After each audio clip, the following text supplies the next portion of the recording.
צדיק יסוד עולם נחל נובע מכוח חוכמה רבנו רבי נחמן בן פגה ושמחה נח נחמן אומן זכותו יגן עלינו ויזכר אמן בשם השם נעשה ונצליח. Erev Tov à tous, ça fait plaisir de vous retrouver, on continue d'écouter Moran 15. Que ces paroles de Torah soient pour la Refoua Shelema de David Ben Mani, de Sarah Talia Bet Efrat Miriam, David Chaim Ben Noah, de Stéphane Asher Jami et du groupe des 13, Rivka Bat Gamra, Jeannette Kouka Bat Emily Esther, Suzy Sultana Shoshana, Chaya Bat Ninet Nina, Ari Chai Ben Nathalie Naomi, Johanna Esther Bat Nathalie Masouda, Yaakov Yosef David Ben Yehudit Sarah, ça va prendre un peu de temps mais on va y arriver, Théo Tzipora, Jocelyne Bat Chana, Israël Menachem Ben Rivka, Rachel, Jessica Simcha Rivka Esther Bat Corinne, Yaakov Ben Simcha, Levana Léa Bat Yael Joël, Claude Yoshua Ben Marie, aussi pour une Leda Kala et une Beshara Tova ou Mazal Tov de Ilani Frecha, Bad Rachel Brouria, je m'excuse, je m'étais trompé sur le nom la dernière fois, et pour la Tzlacha de David Moshe Ben Rachel. La liste que j'ai dit, bon, Hachem, il y a des gens dans la communauté, enfin les Fitoussi, monsieur et madame Fitoussi, qui ont commencé il y a quelques mois un groupe, ils écoutent, ça, on entend Baruch Hachem. C'est déjà, il faut dire merci juste pour ça, parce qu'à chaque fois, j'en peux plus moi des histoires. Les gens disent je regarde, c'est pas disant. Ah ok, c'est bon. Dites-nous si vous entendez le Hachem. Donc ils ont commencé une ségoula. C'est une ségoula qui est écrite dans les livres, qui est marquée dans les livres, de ce qu'on appelle le 13 par 13. C'est quoi le 13 par 13 ? C'est le Télim 13 pendant 13 jours, dit par 13 personnes ensemble, pour un but commun de Refoua Shelema, de ce que vous voulez, et ce que vous voulez, de la Sacha, de Parnassa, chacun choisit un but. Ils sont maintenant plusieurs centaines à le faire, depuis que monsieur et madame Fitoussi ont commencé le processus. Et Béhémet, je reçois, madame Fitoussi m'envoie de temps en temps des témoignages, et je ne cesse d'en recevoir, l'un meilleur que l'autre, enfin des miracles vraiment incroyables. Comme quoi, un Télim dit 13 fois, mais c'est la force du pouvoir de Tsibour qui marche. Vous voulez l'éteindre complètement ? Vous voulez juste le... le 13 très souvent. C'est rapporté dans un sefer comme ça. C'est une ségoula, 13 de faire pas 13. Ça s'appelle 13 par 13. C'est rapporté comme ça. Et effectivement, c'est miracle après miracle. Et des gens qui n'avaient pas d'enfants depuis des années, des gens qui étaient malades à un stade catastrophique, qui ont retrouvé la réfoua. Au Hachem, ça fonctionne tellement bien que maintenant ils se sont mis à être sur le point de sortir une application pour que effectivement tout le monde puisse accéder tranquillement et anonymement et participer à ça. Bon, c'est quelque chose qui demande une certaine rigueur, mais c'est très facile. Le Télim 13, c'est quelques lignes en vérité. Ça se fait en 10 minutes par jour, pas plus. Et Mehmet, je reçois de plus en plus par le partenariat de ceux qui s'occupent de ça, de plus en plus de témoignages extraordinaires, et Mehmet, je suis très impressionné. Alors moi aussi j'ai dit je vais commencer à en faire, donc dans ce mois-ci je suis dans le 13 par 13 aussi.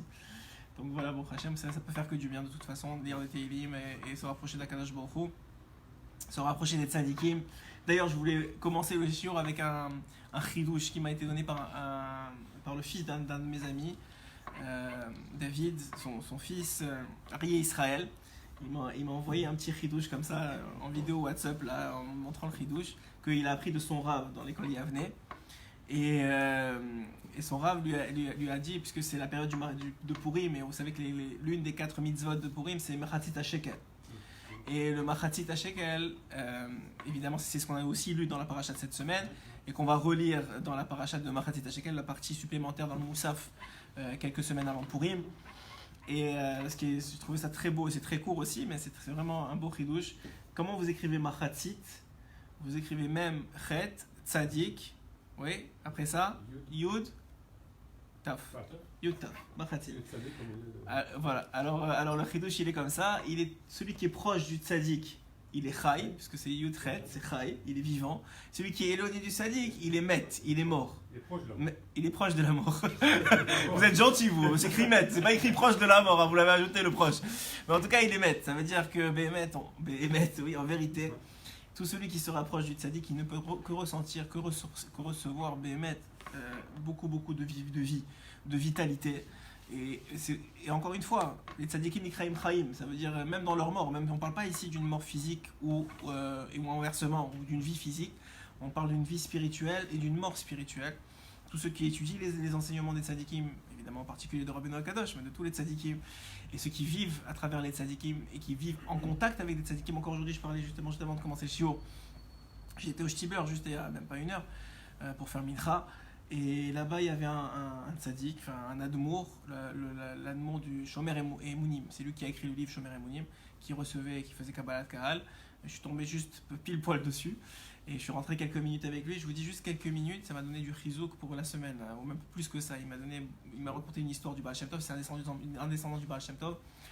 Mais on voit que tout ce Hachem, quand tu veux t'approcher des tzadikim, il ouvre les portes. Il te fait rencontrer lui, il te fait rencontrer ça, tu commences à étudier ça. Tout se met en place. Et Béhémet, celui qui est prêt à recevoir des tzadikim, il ne peut que gagner dans ça. Que gagner. Il n'y a pas autrement. Tu gagnes la vie. Tu gagnes le chaim. Et c'est une vie que tu ne peux pas connaître sans eux. C'est parce que c'est une vie qui est dénuée de tout le Yetzerara, de toute la difficulté de la vie. On sait que c'est le Rav Shmulevitch, ce que j'ai rapporté hier à Shabbat, vous n'étiez pas là parce que c'était à Tête Vav, mais j'ai fait shiur hier à Tête Vav et j'ai rapporté un des Dvar Torah du Rav Shmulevitch, Chaim Shmulevitch, qui dit que on a vu beaucoup de fois dans la Torah où des gens ils ont eu des révélations extraordinaires. Par exemple, il parle de la Shifra qui a traversé la mer et qui a dit Zéli Vendéou comme tous les autres d'ailleurs, et qui s'est écrit que même Echeskiel le prophète, il n'a pas vu ce qu'elle a vu. Il rapporte Bilam Aracha qui était capable de. C'est écrit que la Torah dit que ne va pas se lever un autre prophète comme Moshe dans Israël. Rachid dit là-bas pourquoi dans Israël? Parce que dans les nations, oui, il y aura un autre prophète comme Moshe et ce sera Bilam Aracha. Donc il a parlé avec Akadosh Baruch Hu de façon extraordinaire. On a vu des rois comme Yerovam ben Nevat qui ont d'un côté servi toutes les idoles. Mais d'un autre côté, lorsqu'il raconte la Torah, lorsqu'il a voulu profaner l'endroit du temple, le prophète l'a arrêté, lui a dit arrête, et son bras s'est bloqué complètement. C'est pas grave. Et son bras s'est bloqué complètement. Et il a dit prie ton Dieu que je retrouve le visage de mon bras, et le bras s'est remis à marcher. Et dans tous ces cas-là, et bien d'autres, rapporte Rav Shmulevitch, on a vu quoi? On a vu des gens qui ont connu les miracles. Oh, bon, ça va. Ça vaut la peine d'aller au Shtibler. Parce que je l'ai rencontré là-bas.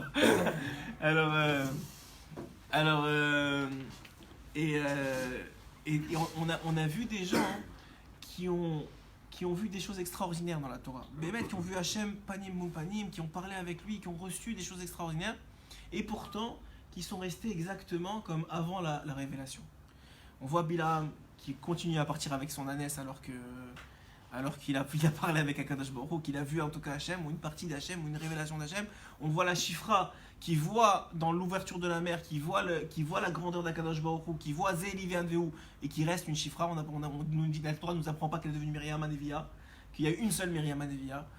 Et la même chose pour à chaque fois, que le Erev Rav, qui a vu tous les miracles d'Égypte, qui d'ailleurs les a incités à sortir avec les bénis Israël, qui ont vu l'ouverture de la mer, qui ont vu la manne, qui ont vu les Hanan Kavod, arrivent à quelques jours après le Matan Torah, ils arrivent devant l'image, sa mère même qui leur montre le tombeau de Moshe Rabbeinu, et ils tombent dans la faute. Les bénis Israël, c'est une autre histoire. La Gemara dit qu'ils sont tombés dans le cœur pour certains d'entre eux, mais pas qui ont fait vraiment Avodah Zara. Mais au moins 3000 du Erev Rav sont tombés complètement dans la faute. Complètement. Mais pourtant, ils ont vu des choses extraordinaires. C'est une vraie question. Comment quelqu'un qui peut avoir une telle révélation d'Hachem, qui peut avoir une telle révélation de la vérité, il continue à être dans le même matzav qu'il était avant? Ça dure peut-être le temps de l'euphorie, peut-être. Pour certains encore et au mieux. Mais après ça, tout de suite après, ça revient tranquillement à la normale. Et le Rav Shmulevitch y répond de façon très très belle. Il rapporte une Gemara évidemment, qui dit qui dit si j'ai cherché, on va le dire en français, ça va être plus simple pour vous. Si quelqu'un te dit j'ai cherché, si quelqu'un te dit j'ai pas cherché et j'ai trouvé, ne le crois pas. Oui, dans Megillah, c'est vrai, traité Megillah. Si quelqu'un te dit j'ai pas cherché et j'ai trouvé, ne le crois pas. Si quelqu'un te dit j'ai cherché et j'ai pas trouvé, ne le crois pas. Et si quelqu'un te dit j'ai cherché et j'ai trouvé, crois-le. De là, hein, le Rav il rapporte, il explique. C'est juste pour commencer un peu parce que ça va rentrer une petite introduction dans notre shiur à nous d'aujourd'hui de l'écouter Moran. C'est pour t'expliquer un fondement extraordinaire, vraiment extraordinaire. Tous ces gens-là qu'on a cités, qu'on vient de citer, que ce soit Bilham ou Yerovam ben Nevat ou la Shifra dans la mer, ou même le Erev Rav, tous ces gens-là, hein, ils ont assisté à la révélation Hachem de façon passive. Ils ont reçu une révélation. Bah très bien, ça les a éblouis quelques instants. Et ils sont revenus très vite à leur mauvais travers. Pourquoi? Parce que c'est des gens qui n'ont pas cherché, ils ont trouvé, et ils croyaient qu'ils avaient vraiment trouvé, mais c'est pas vrai, ils n'avaient pas trouvé. Ils n'avaient rien trouvé du tout en vérité. Et très vite, ils sont revenus à ce qu'ils n'avaient pas trouvé, c'est-à-dire eux-mêmes. Il y a des gens qui béhémettent, travaillent toute leur vie, qui veulent faire tchouva, qui se travaillent, qui évoluent, qui essaient de travailler sur la colère, sur l'orgueil, qui viennent à des shiurei Torah, qui se réveillent plus tôt le matin, qui des fois y arrivent, des fois y arrivent pas, mais qui tentent l'histoire, quoi, qui veulent vivre. Ils veulent se rapprocher du tzaddik, ils veulent se rapprocher des tzaddikim, ils veulent évoluer. Et ces gens-là, des fois, tu leur parles, tu leur dis alors, comment ça va cette année? Est-ce que c'est mieux que l'année dernière? J'ai l'impression d'être pire qu'avant. J'ai l'impression d'être encore plus loin qu'Hachem. J'ai l'impression que les événements se lient contre moi. Les gens, des fois, il y a des gens, par exemple, je vois, qui sont venus à Ouman avec moi, ou d'autres, ils ont des années pires que l'année d'avant. Alors des fois, j'ai un peu honte, parce que c'est moi qui les ai amenés, tu vois. Mais en général, c'est pas le cas. La majorité des gens, c'est pas vrai. Mais on va dire, il y a des gens qui mettent il y a un tikkun comme ça, qu'ils arrivent dans l'année, et qui est difficile. Et ma réponse, elle est toujours la même. C'est que toi, tu vois, tu n'as pas les yeux d'Hachem, tu n'as pas les yeux de la vérité. Mais sache que c'est pas ce que tu as cherché. Tu es parti, bon, l'exemple de Ouman, c'est un exemple comme un autre. Tu es parti, tu es allé chez le tzaddik, tu as prié, tu as cru, tu as voulu. Sache que tu as trouvé. Même si tu vois pas ce que tu as trouvé, tu as l'impression que tu n'as rien trouvé du tout, pire, tu es pire qu'avant. Sache que c'est sûr que tu as trouvé. Al ta'amin be'atzmecha. Ne crois pas en ton Yetzirara qui te dit tu n'as pas trouvé. Parce que toi tu vois pas, peut-être ton Yetzirara il a grandi. Peut-être, c'est comme, dit Rabbeinu, c'est comme l'eau. L'eau, tu peux avoir une eau très, très limpide et au fond tu as plein de saleté. Quand tu viens chez les tzaddik, dit Rabbeinu, moi je remue l'eau. Alors toi tu sors de là, t'as l'impression qu'il y a plein de saleté, d'où ça sort tout ça? J'ai jamais eu ça de ma vie. Mais c'est parce que c'était toujours là, mais c'était enfoui en toi. C'est comme la personne qui se marie. Chazal nous dit, celui qui s'est pas marié, il peut pas dire une chose comme je suis quelqu'un de calme, je suis quelqu'un de gentil, je suis quelqu'un de généreux. Tu peux pas dire une chose pareille quand t'es pas marié. Tu dis plus que ça, t'as pas commencé ton tikkun quand t'es pas marié. Tout ce que t'as, c'est rien du tout. Alors je dis comment c'est possible? Il dit parce que, alors l'exemple que Rav Arush il rapporte dans son livre, que j'ai essayé de recommencer à lire ces derniers temps, mais vous savez que Rav Arush a écrit un très beau livre sur le Shalom Bayit, et là-bas dans l'introduction de son livre il rapporte, il donne un exemple.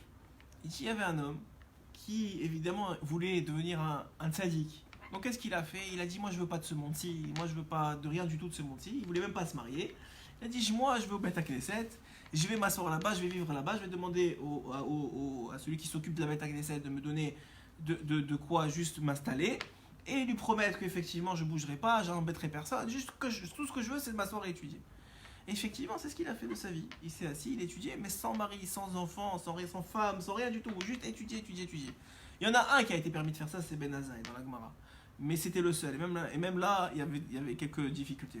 Bon, on a vu par exemple que Nadav et Avihu sont morts pourquoi? Parce qu'ils n'étaient pas mariés.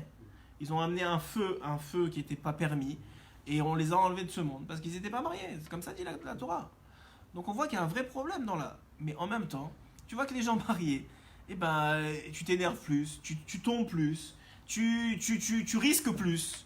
Ouais, t'as l'impression que t'es moins bien que quelqu'un qui est pas marié, qui est tranquille, et qui s'énerve pas, et qui a toujours le sourire, et qui, bon, même eux, ils ont pas toujours le sourire, mais on va dire, on va sortir extrapoler au maximum, ouais. Que le gars qui est tout le temps en train de se battre pour pas s'énerver, pour pas répondre, pour baisser la tête, pour truquer, et l'autre il est là à la plage en train de passer de Cancun à Barcelone, et de Barcelone à Madrid, et de Madrid à toutes ses vacances il les passe ailleurs, ouais.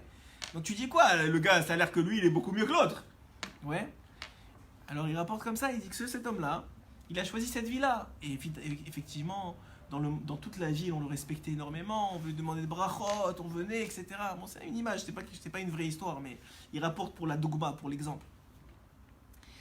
Et il disait, cet homme-là, il arrivait à 120 ans, et il est parti de ce monde, on lui a fait des honneurs, et on l'a amené jusqu'au Kever, c'était quelque chose d'extraordinaire, c'était un grand sadique. Il est arrivé dans ce monde, Tout de suite, quand il arrive, on lui dit Réhouven.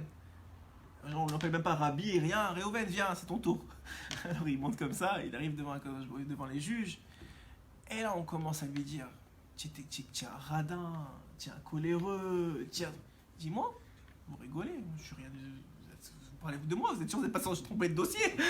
Quelque chose qui ne va pas dans l'histoire là. Je crois que vous êtes trompé de dossier, c'est pas normal. Quoi? Mais tu es un coléreux, tu es radin, et tu n'as aucune patience. Vous rigolez, des heures entières, j'étais assis en train d'étudier, aucune patience. Je dis quoi? Mais si tu t'étais marié, tu aurais vu combien tu aurais été radin, et combien tu aurais été coléreux, et combien tu aurais aucune patience. Tu crois maintenant, toi tu t'es arrivé comme ça, tu t'es assis, tu as dit toi je suis un tzaddik. Alors c'est vrai que c'est difficile la vie. C'est vrai que c'est difficile de se lever le matin. Les gens qui ne font rien, c'est sûr qu'ils ne vont pas se tromper. Ils ne risquent pas de se tromper. Mais comme on dit, quand tu fais, tu te trompes et tu apprends de ton erreur. Et tu évolues et tu grandis. Alors là aussi, le Inyan il est comme ça. Dans la vie, il y a deux choix. Tu peux ne pas vouloir te tromper, tu restes à ta place et tu restes sous les couvertures là, comme c'est le cas le dimanche dans certains pays du monde, pas en Israël, bon, parce qu'on travaille, on se lève le dimanche, mais dans d'autres pays du monde où on reste sous les couvertures, où c'est la journée où on est protégé soi-disant du monde extérieur. Ou bien non, tu vas, tu te bats, tu évolues, c'est pas évident tous les jours, mais tu te bats. Et tout ça pour dire que le Inyan il est, le principe il est qu'un homme qui travaille sur lui, même s'il ne voit pas les fruits de son travail, al ta'amin, ne crois pas qu'il n'y a pas de fruits. C'est juste que tu les as pas encore vus, ou peut-être on va te les montrer à 120 ans. Mais ne crois pas, c'est pas possible que si tu travailles même un millième de millième, que tu as décidé de prendre sur toi, de faire un télim de plus, de faire une prière de plus, de faire plus attention dans ta tefila, de faire ça, même si tu as l'impression, ah maintenant, j'ai du Yetzirah, maintenant je pense à ça, mais avant j'avais pas ça. Mais c'est justement parce que tu évolues. C'est justement parce que tu avances vers ton tikkun que ça a l'air plus difficile. Et évidemment, et celui qui t'a dit j'ai cherché et j'ai trouvé, ça c'est le tzaddik. Lui il a cherché, il a fini le travail et il a trouvé, alors t'as mis. Alors lui tu peux le croire et tu peux suivre son chemin. C'est l'exemple du Ramchal qui dit dans son introduction de Messilat Yesharim. Il dit c'est quoi le tzaddik? C'est celui qui a fait le labyrinthe, qui est arrivé en haut du labyrinthe et qui te dit maintenant tourne à droite, tourne à gauche, mais attends, là tu vas jamais y arriver, il faut que tu passes par là, il faut que tu passes par là. C'est-à-dire, lui il a travaillé, lui il est arrivé, t'as mine. Crois en lui, crois en ses enseignements, crois en ses conseils. Parce que là tu vas être raï, là tu vas être dans le marxisme, tu vas être raï.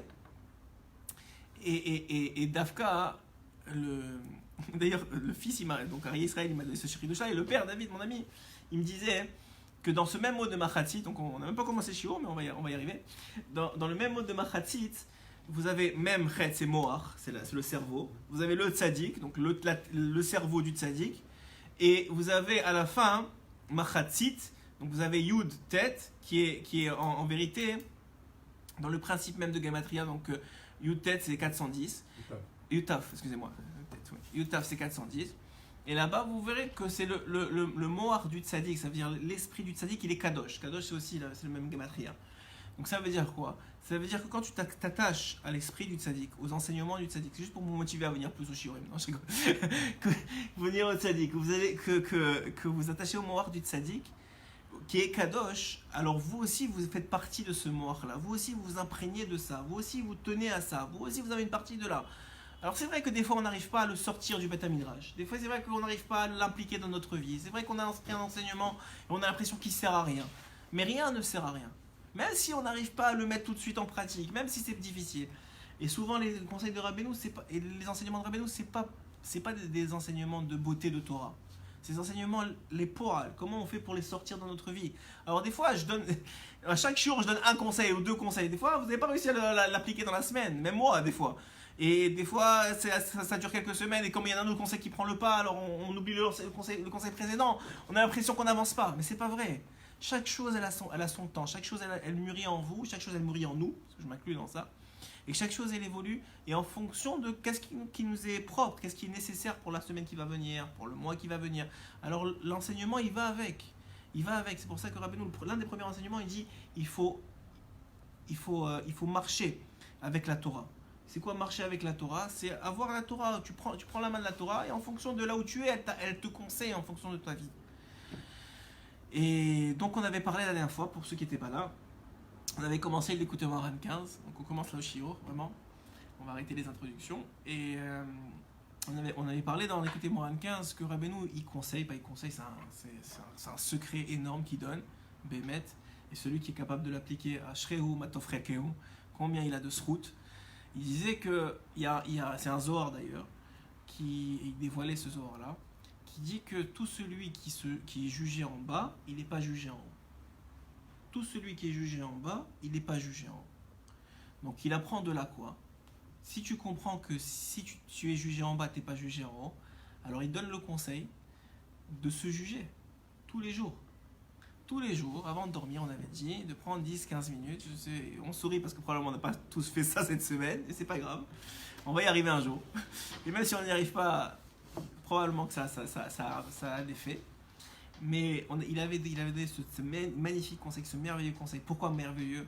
Parce qu'il sauve des jugements d'en haut, il sauve des anges accusateurs, il sauve des jugements d'en haut, et il sauve pas seulement des jugements d'en haut, mais de leur habillement dans la vie d'en bas.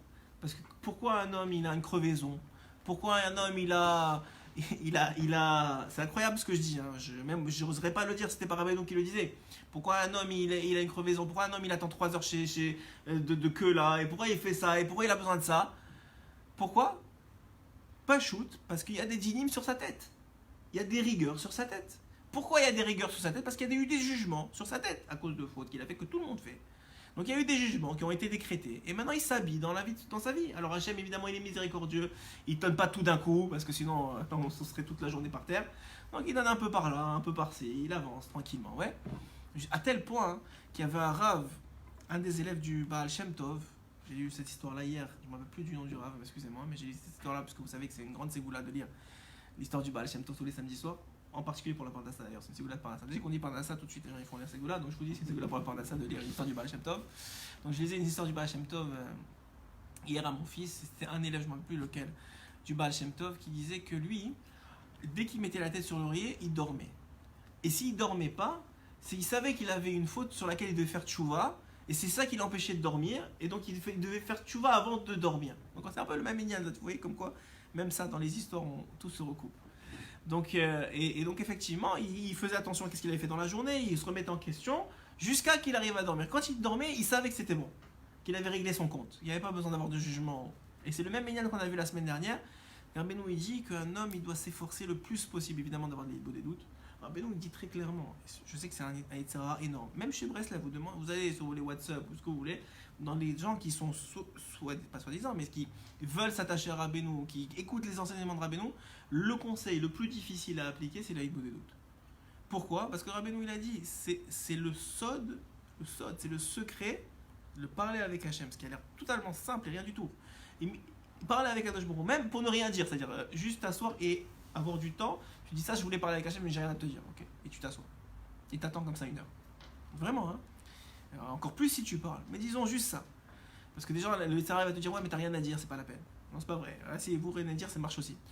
Il dit que celui qui fait ça, c'est le sod de la tzidkout. C'est le secret pour arriver à être sadique. Pourquoi? Il dit plus que ça, Rabbeinu. Bon, c'est pas le sujet, c'est un peu le sujet de ce soir, parce que le fait d'avouer, pas d'avouer ses fautes, mais de se juger, ça fait partie, c'est une partie de la des doutes intégrante. Il dit Rabbeinu Akadosh qu'au Olam Haba, on va montrer, tout le monde sait ça, le Zohar il dit qu'on va vous montrer une personne extraordinairement belle, extraordinairement sainte, extraordinairement pure, et vous allez dire c'est qui. Bon, maintenant vous allez plus dire c'est qui, parce que vous allez être préparé déjà là-bas, mais vous allez savoir que c'est vous, vous allez dire mais non, mais c'est pas possible, moi, c'est pas moi, comment ça peut être moi? Et on va te dire, mais pourquoi t'as pas fait Hilbo des doutes? Si tu avais fait Hilbo des doutes, tu serais devenu comme cette personne-là. Je dis, mais comment c'est possible? Alors Rabbeinu il explique. Il explique c'est quoi le principe de l'Hilbo des doutes. Bon, effectivement, il y a le jugement. Donc quand tu te juges, tu n'es pas jugé en haut, donc tu n'as pas de dinim qui sont sur ta tête, donc ça te sauve beaucoup de temps dans la journée prochaine. Demain, après-demain, ça va te sauver beaucoup de temps. Si tu n'as pas besoin de changer la roue, si tu n'as pas besoin de passer 3 heures chez le garagiste, et si tu n'as pas besoin de parler 18 heures pour régler une parole que tu as dite que tu n'aurais pas dû dire à ta femme. Donc tout ça, ça sauve du temps. Donc déjà, c'est très bien. Mais pas seulement ça. Dit Rabbeinu Akadosh que quand un homme il fait cette Hilbo des doutes là, qu'est-ce qu'il fait en vérité? Alors Rabbeinu il a des conseils sur la Hilbo des doutes. Il dit par exemple qu'un homme ne peut pas s'attaquer à toutes les midotes. C'est impossible. Il ne peut pas faire tout en même temps. Donc il sait qu'il a un problème. Par exemple, il y a un vrai problème qui urge, c'est la colère, on va dire, pour quelqu'un. Il se met vraiment trop en colère, il n'arrive pas à se contrôler. il casse des choses. Bon, Ras Shalom qui tape quelques personnes, mais ça veut dire même il y en a qui jettent des choses, ils cassent des choses, et ils n'arrivent pas à se contrôler. Et des fois, ça dépend du niveau. Même si quelqu'un il croit qu'il est en général en contrôle, des fois il y a des choses qui vont le toucher plus. Que ce soit à l'intérieur de sa famille, que des fois des parents, des beaux-parents, des fois il y a des choses qui... Ça te touche le cœur tout de suite. Tu peux parler des heures avec quelqu'un, ça va rien te faire. Et 1 minute avec, moi j'ai pas envie de dire qui, mais en tout cas, chacun il sait qui, ça y est, c'est la fin. Ça te met dans un état, tu as besoin de 3 jours pour te remettre. Ouais, c'est comme ça arrive, chez tout le monde il y a ça. Chez tout le monde il y a des pics qui arrivent. Donc il dit, ah ben non, qu'est-ce que tu vas faire dans l'Aïd Bodedut?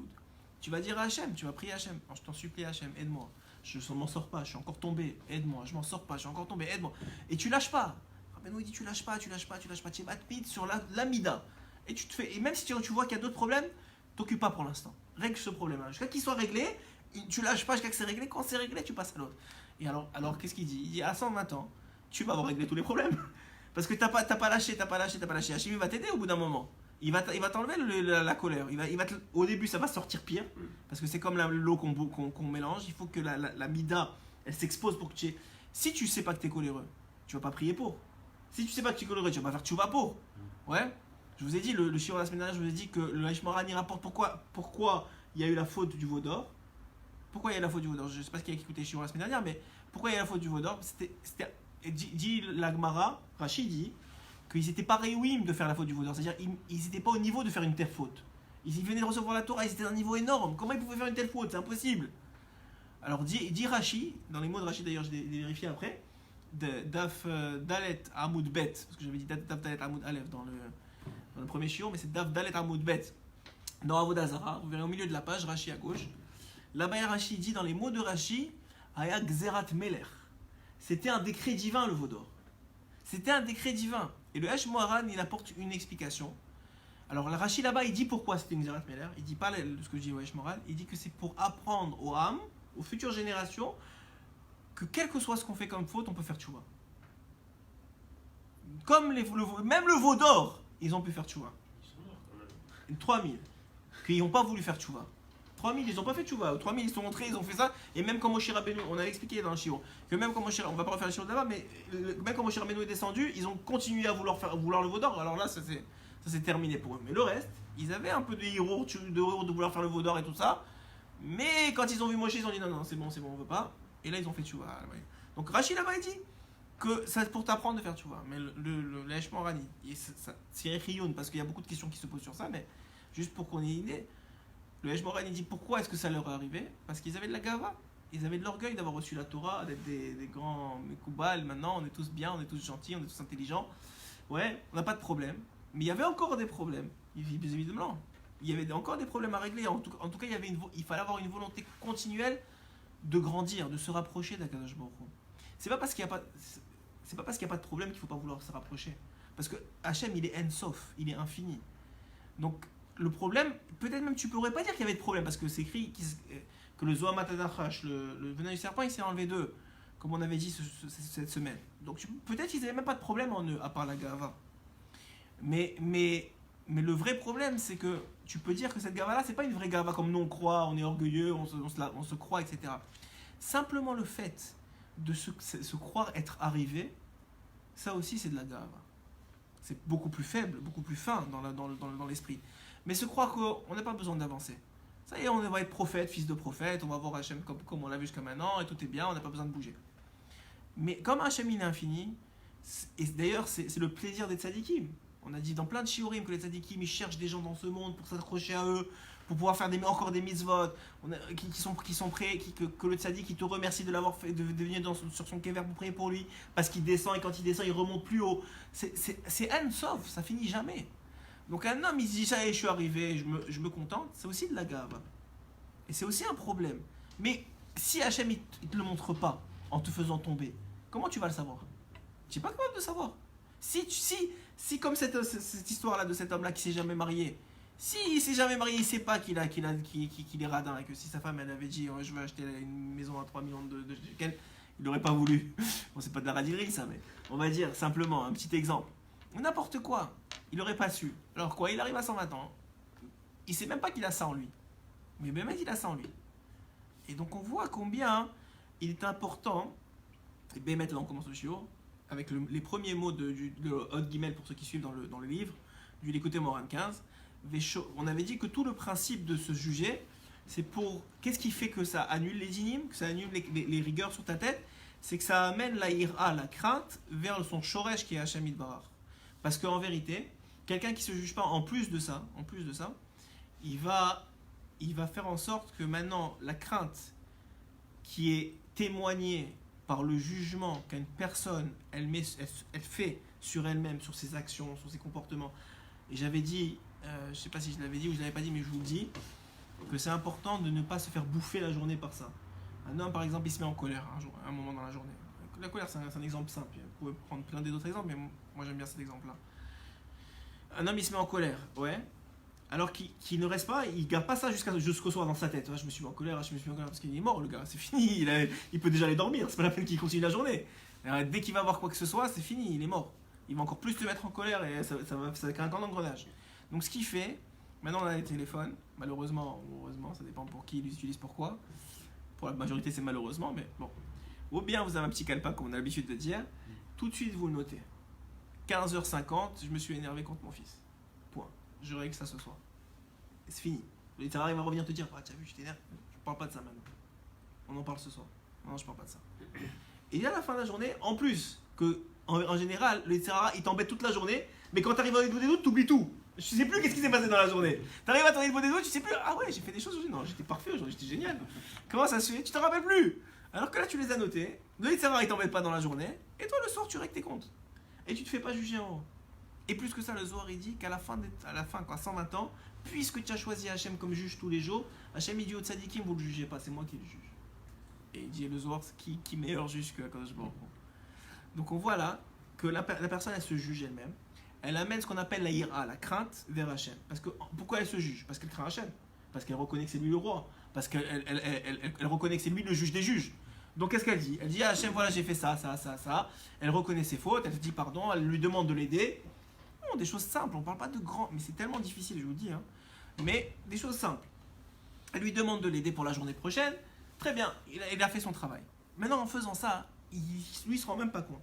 Il s'est enlevé les dynimes de sa tête, donc il y aura moins de crevaisons, moins de problèmes, moins de difficultés.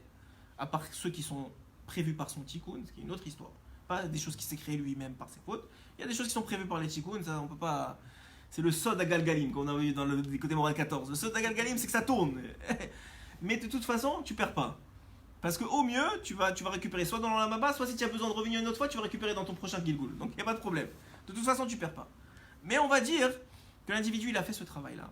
Il a amené ce qu'on appelle le shoresh à sa source. Et c'est la ira à sa source, la crainte à sa source qui s'appelle Hachem. Et en faisant ça, il l'a extirpé de sa vie. Il a extirpé la crainte de sa vie. Un individu, en faisant ce travail-là, il aura moins peur du patron, moins peur de ne pas gagner d'argent, moins peur de sa belle... Je sais pas moi, c'est qui vous voulez. Ouais, je sais pas qui vous voulez, je sais pas, moi Bon, j'ai des très bons beaux-parents, donc je ne vais pas parler, mais on sait jamais, vous peut-être vous n'avez pas cette chance-là. Mais moins peur de ce que vous voulez, il y en a qui ont peur des flics, vous aurez moins peur. Pourquoi?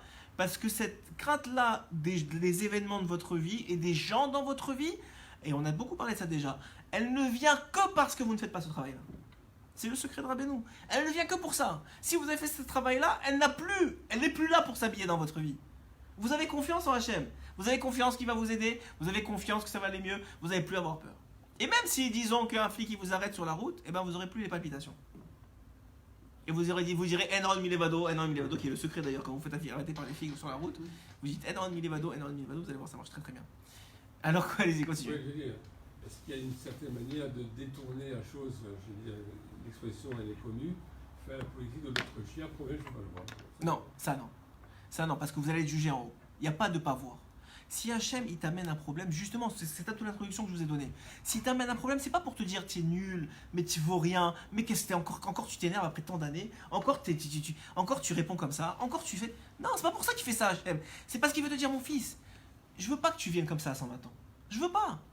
Regarde, t'as encore un problème. C'est pas grave, on va s'en occuper. Comme votre propre fils à vous. Vous venez à votre propre fils à vous et vous lui dites et vous lui dites quelque chose. Vous lui dites pas parce qu'aujourd'hui on peut plus rien dire, mais on va dire que vous lui faites par un remède qu'il y a un problème. Ouais.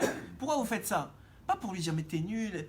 Non, vous faites ça parce que vous avez une vision de lui qui va être un homme un jour et qui va devenir quelqu'un de bien, quelqu'un de responsable. Et vous voulez pas qu'il reste avec ça, c'est dommage. C'est mieux de Metaken aujourd'hui qu'il a 7-8 ans, que c'est plus facile, qu'il arrive à 120 ans qu'il va vous emmener dans le Nara, là-bas, le fleuve là que vous rentrez, vous avez l'impression que vous allez mourir 10 fois, et vous ressortez là-bas. Ok, vous allez sortir purifié, mais ça va faire plus mal. Pourquoi vous allez perdre du temps? Hachem il te dit pourquoi? Voilà, t'as un problème, c'est pas grave. Tout le monde a des problèmes, vous croyez quoi? C'est ceux qui n'ont pas de problème, il faut s'enfuir d'eux, parce que c'est que des menteurs. Hein? Est-ce que le fait le soir, par exemple, tous les jours, de voir ce que j'ai fait, ouais. ça veut dire se juger soi-même? Oui, ça veut dire se juger soi-même. Un juge, il apprécie, il dit ça c'est bien, ça c'est pas bien. Bien sûr, vous aussi, vous dites voilà, là je me suis mal comporté, là j'ai mal réagi, là Hachem je pense que je n'ai pas été correct. Et j'aimerais que. Mais aide-moi, j'ai pas réussi. Hier déjà je t'ai dit la même chose. Et encore aujourd'hui je suis tombé. Non mais c'est pas grave. Plus que ça, Rabbeinu. Il n'y a pas Rabbeinu. Un des commentateurs, juste, après je vous reviens, parce qu'il rigole, mais je vais juste le répondre. Un des commentateurs de Rabbeinu, il dit vous savez qu'on est tous, Ravim Zelazé, on est tous connectés l'un aux autres, et certaines âmes plus qu'avec d'autres. On a des âmes qui sont plus connectées en fonction des branches, des tzadikim avec qui on est plus connectés aussi, qui sont les troncs, etc. etc. On est tous connectés, mais certains plus que d'autres faisaient partie de la main d'Adam Arishon, d'autres du pied, on est tous du talon maintenant, donc on est pas mal connectés nous aussi. Même dans le talon, il y a différentes parties. Bon, on est tous différemment connectés. Il y a un commentateur que j'ai lu une fois, j'ai dit écoutez-moi, il fait peur un peu, mais bon, on n'est pas là pour rigoler. Si, un peu, mais quand même, en tout cas, pour dire qu'il dit que ceux qui font Hitbo des doutes, Hachem, entre guillemets, il leur amène des chutes, un peu comme le Vaudor. Il leur amène des chutes parce qu'il sait qu'ils vont faire Hitbo des doutes, il sait qu'ils vont faire la réparation, et peut-être eux, ils n'étaient pas réouïm, eux, ils ne méritaient pas de chuter. Mais d'autres connectés à eux, ils auraient été chutés, mais eux, ils font pas Hitbo des doutes. Donc le gars, il va le faire chuter pour qu'il fasse Hitbo des doutes pour l'autre. C'est à tel point que ça va loin. Bon, tu vas dire, vous allez te décourager, dire, moi je suis pas Hitbo des doutes, je veux pas de problème. Je veux pas d'histoire. Non. Au contraire, parce que vous avez encore une fois, une deuxième histoire que j'ai racontée hier à mon fils du Baal Shem Tov. Il voulait rencontrer un ami à lui qui est parti de ce monde avant le Baal Shem Tov. Dans les mondes, vous savez que le Baal Shem Tov il montait dans les mondes comme si c'était chez lui, quoi. Il rentrait, il ressortait. Mais cet homme-là, ce tzaddik-là, encore une fois j'ai oublié les noms, je sais que tu m'as dit de les écrire, mais dans le lit avec mon fils en train de regarder, j'ai pas mon calepin. Il faudrait que je les ai. Mais en tout cas, c'était un grand tzaddik, je ne me rappelle plus encore le nom. Mais le Baal Shem Tov, il voulait absolument, chaque fois qu'il montait, il voulait voir. Excusez-moi. C'est mon téléphone caché, mais non. On va l'éteindre. Et le Baal Shem Tov, qu'est-ce que je disais? Oui, le Baal Shem Tov, il voulait absolument le voir, mais on ne laissait pas le voir. Et un soir, il est monté, et c'était un Shabbat, un vendredi soir, et excusez-moi, pas un vendredi soir, un vendredi soir, et il commence à crier dans son rêve. Alors sa femme, elle le réveille. Je t'ai jamais entendu crier comme ça, qu'est-ce qui se passe? Et puis il dit, je viens de voir le tzaddik dont il est question, mon ami. Il dit, ah ouais, alors pourquoi ça te fait crier comme ça? Il dit, oui, parce que j'ai vu où il était, et je voulais pas repartir. Alors je criais pour que quelqu'un pour que tu me réveilles, pour que je puisse redescendre, sinon je ne serais pas reparti. Il dit pourquoi? Il lui a dit, là son makom à lui, il est tellement élevé, il est tellement beau, que je ne voulais pas lui repartir. Il dit, qu'est-ce qu'il y a de si spécial? Il dit, il y a des maisons et des maisons et des maisons et des maisons d'âmes qui sont en train de louanger Hachem, il y en a qui étudient, il y en a qui prient. C'est peuplé son histoire, il y a plein de monde. Alors, et il dit, alors pourquoi il a mérité telle chose? Alors je lui dis, moi aussi j'ai demandé. Je lui dis, comment ça se fait qu'il y a tellement de monde? Est-ce qu'il y a des questions? Non, c'est pas très faible. Déjà? Combien? 15%. Ouais, Bezrat Hashem, Yetov. Alors il disait donc le Baal Shem Tov, il rapportait qu'il dit à sa femme, moi aussi je lui ai demandé quoi faire, pourquoi tu as mérité tant de choses. Il a dit, ça c'est toutes les âmes, même sans m'en rendre compte, que j'ai élevé vers Hachem.